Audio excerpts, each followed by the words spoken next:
अब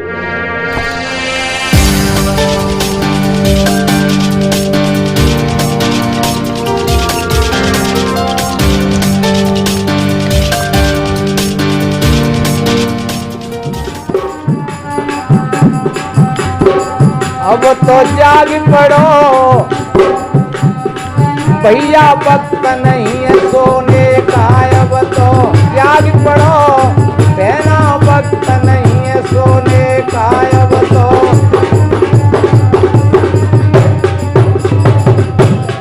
सोते सोते बहुत दिन बीते,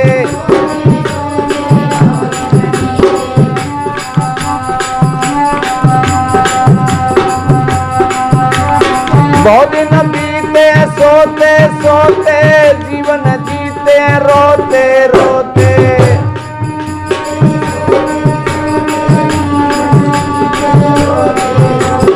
अब उठी समर करो भैया, वक्त नहीं है रोने का। अब उठी समर करो वीरन, वक्त नहीं है रोने का। अब तो जाग पड़ो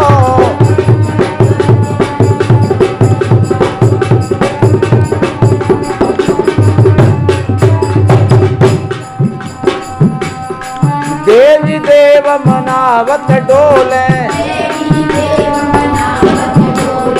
अपनी जरा आँख नहीं खोले। ऐसो भरम बड़ो तुमको होश नहीं अपने को, ऐसो भरम बड़ो तुमको।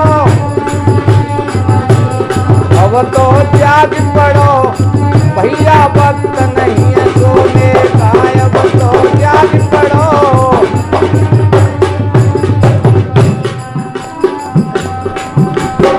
अंधे बहरे गुरु बने हैं, अहंकार में स्वयं सने हैं। इनकी परख करो पारख बिना ज्ञान धोखे का। इनकी परख करो पारख बिना ज्ञान धोखे का। अब तो जाग पड़ो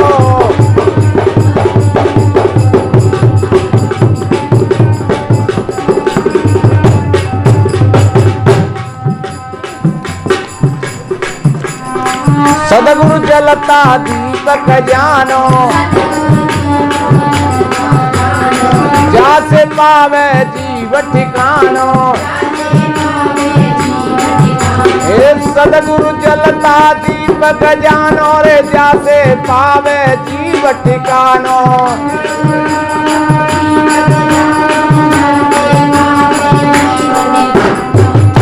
ये अमृत ध्यान धरो सम्यक ज्ञान मुक्त होने का। अमृत ध्यान धरो सम्यक ज्ञान मुक्त होने का। अब तो जाग पड़ो भैया, वक्त नहीं है सोने का। अब तो इसलिए मेरे बहन भाइयों, मैंने कहा सदगुरु जलता दीपक जानो। सदगुरु को ऐसे जानो जलता हुआ दीपक।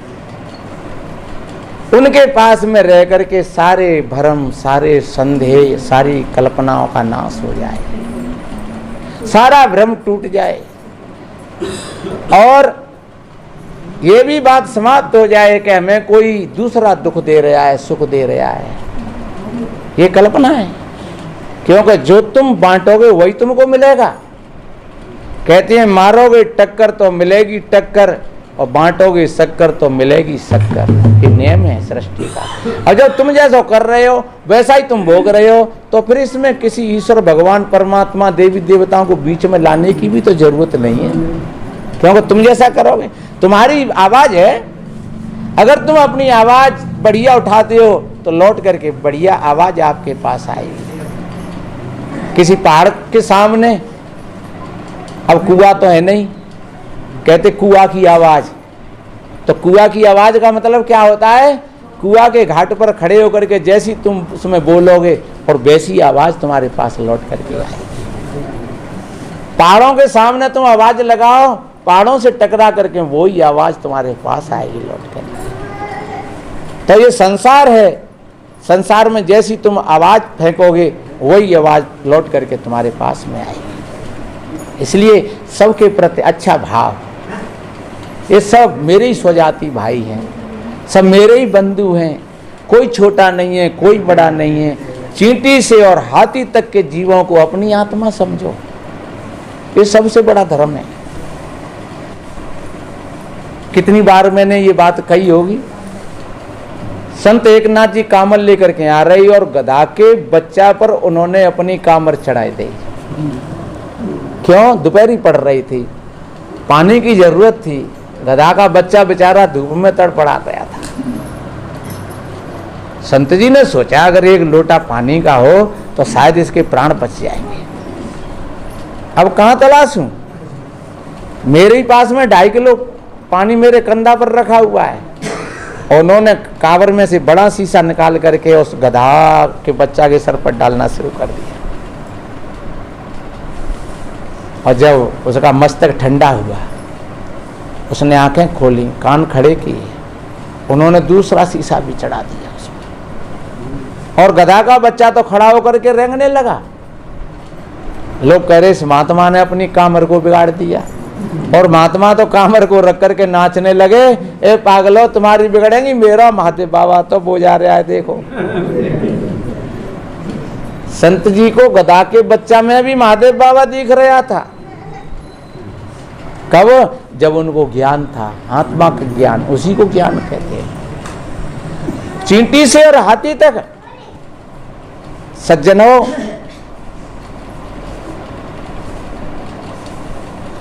सब घट मेरा साइया, सुनी सेजन कोय, बलिहारी गट तासुकी जागट प्रगट हो। लेकिन जब अज्ञान होता है तो हमको, चाहे पत्नी है, अपने पति में भी भगवान नहीं दिखता है उसको, चाहे बहुव्रत माता पिता है, माता पिता में भी भगवान नहीं दिखता है उसको। क्योंकि माता पिता पे हुआ पैसा दिखत है, कौन से मोड़ा दे रहा है, कितना को झोंके जा डोकई की डोकर आ गई, और तिता को झोंको होगी वही देगा रोटी। हम काय कहते हैं काम तो भाव करते, मोड़ी मोड़न तो बागे निकलाते, हम कहा रोटी दे। और सज्जनों, वास्तव में ही जब उसको भीतर का ज्ञान होगा तो वो ऊपर अपने लक्ष्य को नहीं रखेगा। हाँ, ये तो माता पिता हैं, उनके लिए तो सब बेटी बेटा समान है, चाहे जिसके लिए कर दें कि नहीं कर दें, लेकिन मेरा फर्ज बनता है कि मैं अपने माता पिता को अपनी पूर्ण से और उनकी सेवा करूं। और जब ऐसा भाव सबके अंदर हो तो समझ लेना आपके हृदय में सम्यकता आ गई, और फिर वही स्थिति तुम्हारे सामने आएगी। क्यों? जो बांटोगे वही तो मिलेगा। तुम अगर सेवा करते हो तो तुमको भी सेवा मिलेगी, तुम अगर अच्छे बोलते हो तो तुमसे भी लोग अच्छे बोलेंगे। लोग कहते हैं शांति नहीं मिलती है, बेचैनी है। शांति क्यों नहीं मिल रही है? क्या शांति खो गई है कहीं? सज्जनों, लेकिन उसका रूप भूल गए हम दूसरों को दुख देख करके, दूसरों का अपमान करके, और हम स्वयं शांति लेना चाहें। हम दूसरों के साथ में गलत व्यवहार करके हम अपने आप को शांतिमय बनाना चाहें, चाहे कितने भी बड़े से बड़े गुरु मिल जाए, आपको कभी शांति नहीं मिलेगी। क्योंकि ये नियम है, कर्म का भोग तो भोगना पड़ेगा। नानक देव जी ने कहा है, जिया बीजे सो लोड़े, कर्म संदड़ा खेत, जिन्होंने बोए अक्क बमूल, फल चाखन चाहत द्राख, अथे करन सु अग्गे पाहन, असभेद सुनाहन साख। जो तुम आज करोगे वो कल तुम्हारे सामने आएगा। तुम अपने खेत में प्याज लगा करके और तुम कहो, हे हनुमान जी महाराज, हे मेरी माता मैया, परमेश्वरी 9 दिन उपासी रहेंगे, पर जा प्याज में ते आलू बन जाए। आलू बन जाए? आलू नहीं बनेगा, क्योंकि तुमने प्याज लगाई है।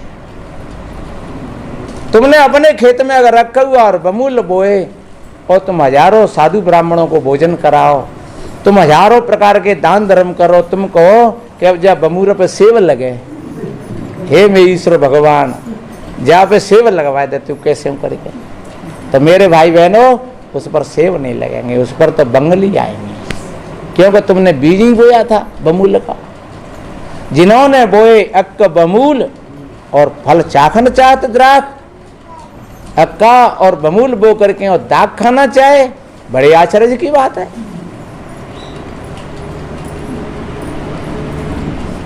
अच्छे करन सो आगे पाहन, अब करोगे सो आगे मिलेगा, ये नियम है सृष्टि का।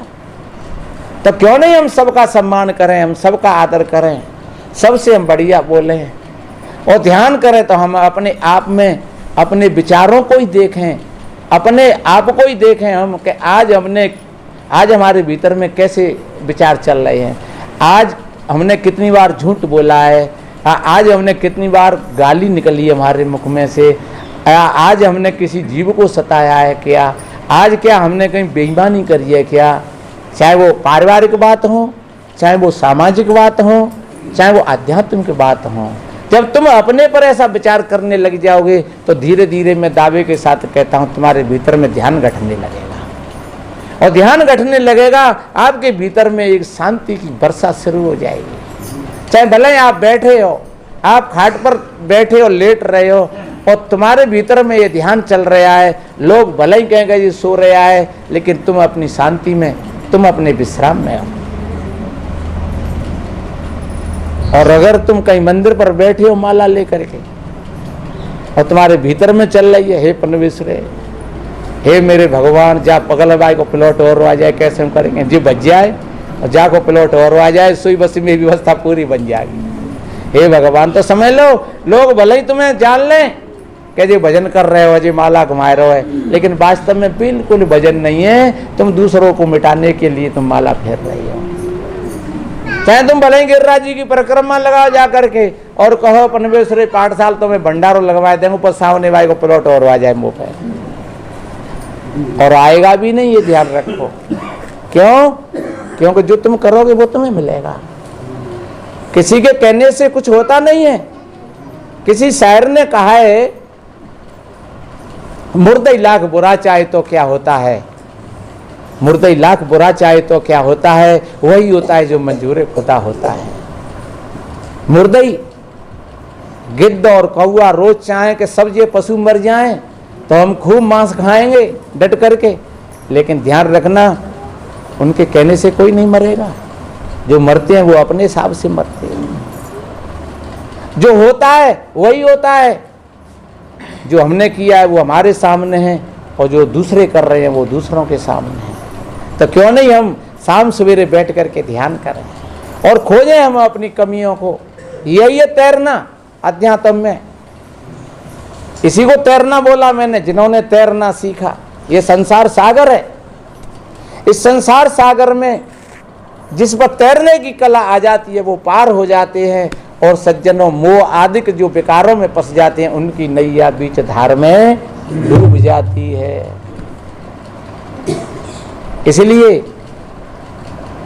बेटी बेटा है वो अपनी जगह पर हैं, परिवार है वो अपनी जगह पर है, कोठीकार बंगलाएं वो अपनी जगह पर हैं सज्जनों, और वास्तव में जो हम करेंगे वो हमारे लिए है। एक बहुत दिन की बात है, ये प्रत्यक्ष बात है। एक कोई धौलपुर में ही एक जज थे कटारा नाम से। जब हमने यहाँ झोंपड़ी डाली थी तो दोनों पति और पत्नी आते हैं, पर इतनी बेचैनी कि वो 5 मिनट नहीं बैठ पाते, तब तक वो बुढ़िया ही डुकरी है, वो कौन ही देती, चलो वे कहते ना सत्संग सुन ले, अरे चलो मम्मा चलेंगे, वहाँ चलना है, उस मंदिर पर चलना है, वहाँ चलना है, यहाँ चलना है। एक दिन उन्होंने कहा हमसे कि महात्मा जी आप हमारे घर पर आना। मैंने कहा साहब मैंने तो आपका घर देखा नहीं है।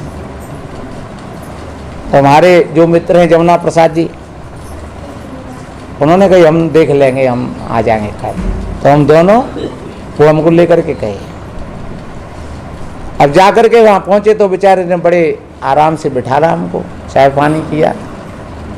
फिर कहा महाराज मेरे 2 बेटाएं और 2 बहू और चारों डॉक्टर हैं आज, दोनों बहू और दोनों बेटा। एक बेटा कहीं बम्बई की तरफ रहता है, एक दिल्ली की तरफ रहता है, कहीं मतलब बाहर रहते हैं। और मैं यहाँ इतना बेचैन हूँ, मैं भी मैंने भी जज से रिटायरमेंट लिया है। मैंने तमाम पैसा पड़ा हुआ है, कोठी कार बंगला कोई कमी नहीं है।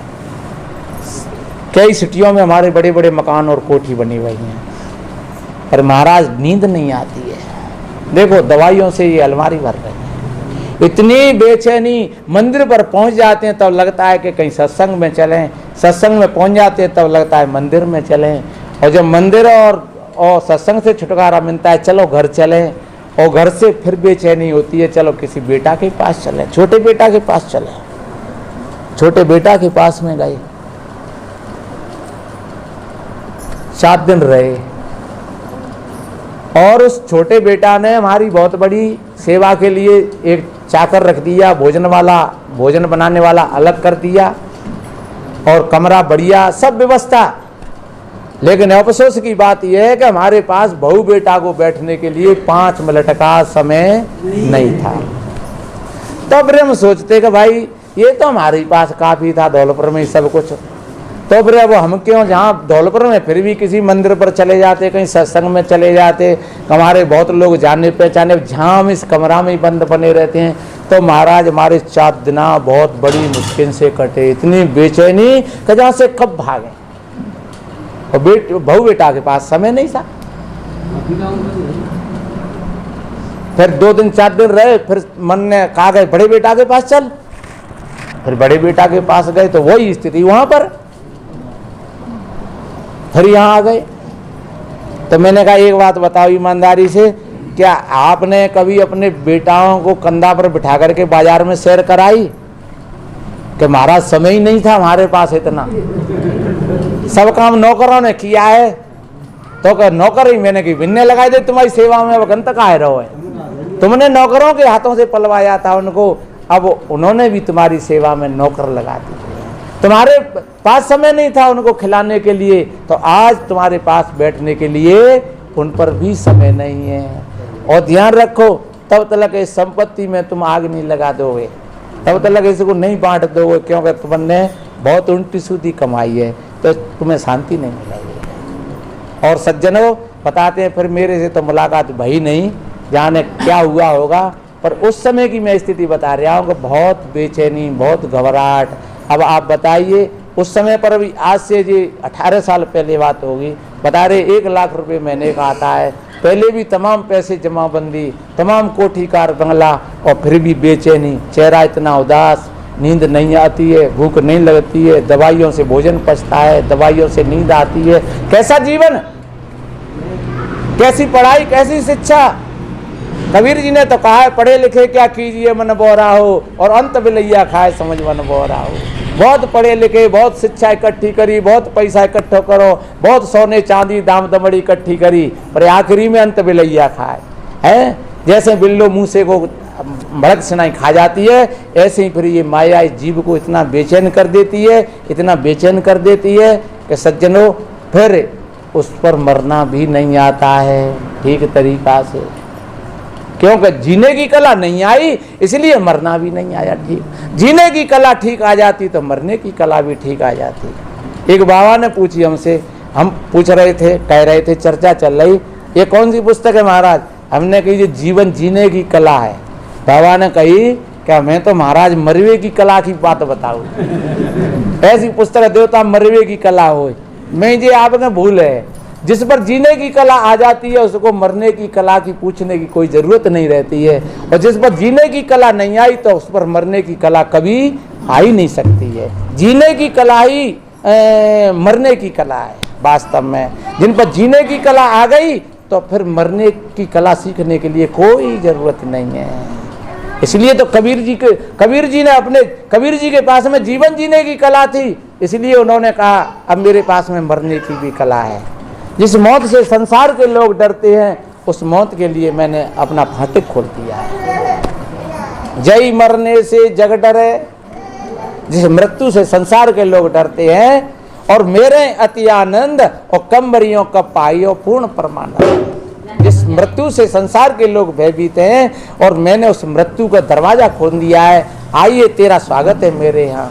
जिस मौत से संसार के लोग डरते हैं, मैं तुझको आदर के साथ अपने पास बुलाता हूँ, और मैंने गेट खोल दिया है, मैंने अपना सीना खोल दिया है, तू जब आजा मैं तैयार बैठा हुआ।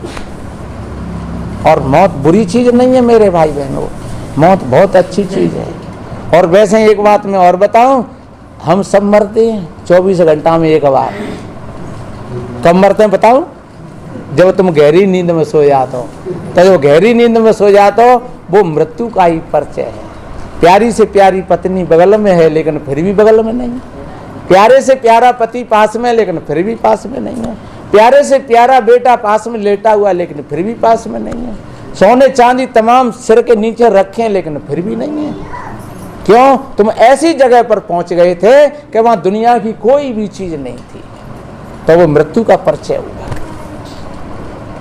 पर एक बात और बताएं, अगर वास्तव में 24 घंटा में वो नींद एक बार नहीं आई तो ये भी ध्यान रखो कि जीवन में बेचैनी रहेगी।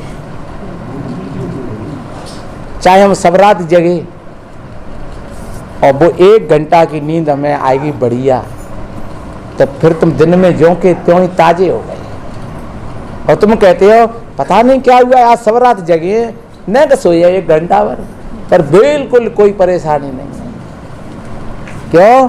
कि तुम 1 घंटा मर गए पूरे, इसलिए तुम 23 घंटा के लिए ऊर्जावान बन गए।